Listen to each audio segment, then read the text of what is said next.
Many Indigenous communities are involved in monitoring and protecting the land and water in their territory.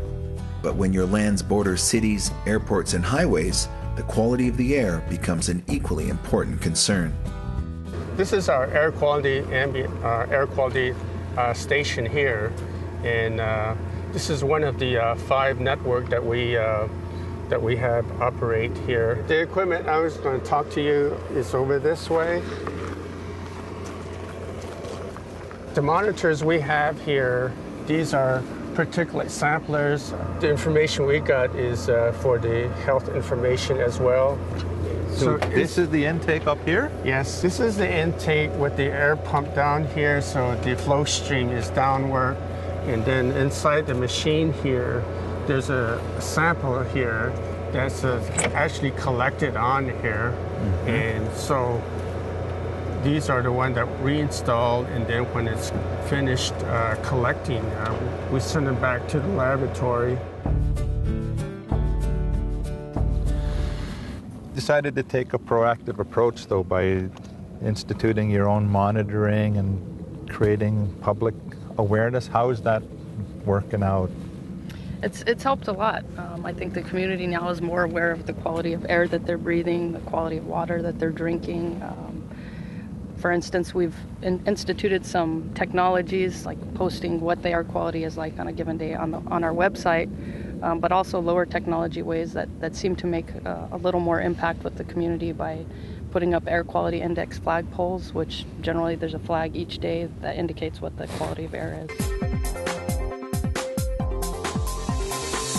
The state of Arizona, they do have located surrounding our communities air quality machines that kind of check the air. We also have those in our community, so we're able to get those readings to see, what is it like surrounding our community, not only here, but what about the outside? That is a concern, our air. We have 2 freeways that are on the edge of our boundary, and just the way the wind direction is, a lot of people feel that those pollutions from the cars come and they're in our community. So it's very important that the state has quality air machines that are located around our community, again, just to kind of keep track of what the air quality is like.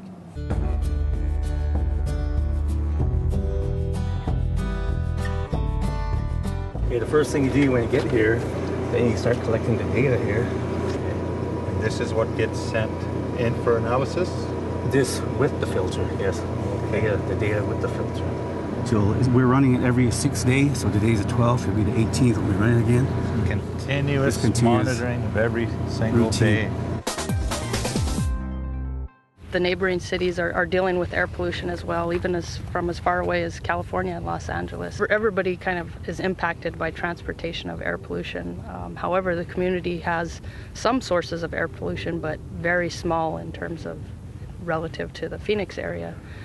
Unfortunately, when the wind blows in the afternoon, it blows this way towards us. So we end up with a lot of the air pollution that's created in Phoenix and then transports over here during the afternoon and evening. There's a lot of challenges that are very unique because we're so close to the urban area. For thousands of years, the Pima and Maricopa people lived off the land and left virtually no carbon footprint. Although times have changed, their descendants continue to be environmentally responsible and proactive.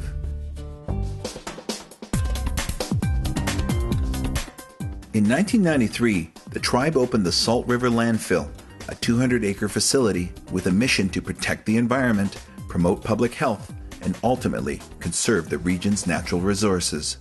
I understand this giant fill here gets, how long does it take to fill it to the top? It comes all the way up, I guess. Yeah, actually we're down here below. We're actually in the first 30 feet. It actually went down a total of 100 feet. And we are actually going to be coming up to the level we're at here. That'll take about 3 to 4 years. And then we'll actually be going above grade also, about 40 to 50 feet above grade. This population that we're serving is probably in the neighborhood of 1.5 million people. This is a very intimidating machine. When it came up, I could feel the earth tremble. Yeah, it weighs 118,000 pounds. This is called a compactor. You think I can try it out? Yeah, you can try it out. Cool. It'll make me feel really macho. Watch your step as you're going up.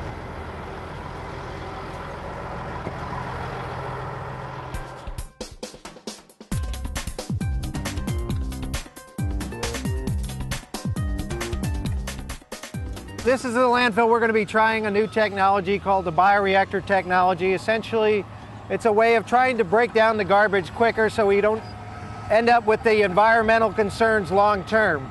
Normally, landfills are operated where you try to keep liquids out of the landfill to protect the groundwater, but at the same time, you end up having a dry tomb effect where the waste takes years and years and years to break down, 50 years or more in a place like Arizona that's extremely dry.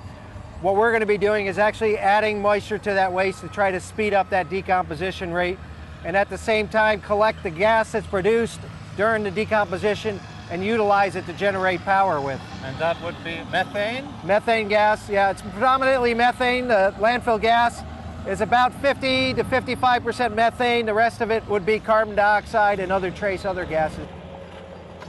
After we add the liquids to the waste, then obviously as the waste decomposes, it's going to start producing more and more of the gas. So this big black pipe coming up here is to collect the gas. It runs into this big large yellow header that takes it to the location where we're ultimately going to use the gas for power.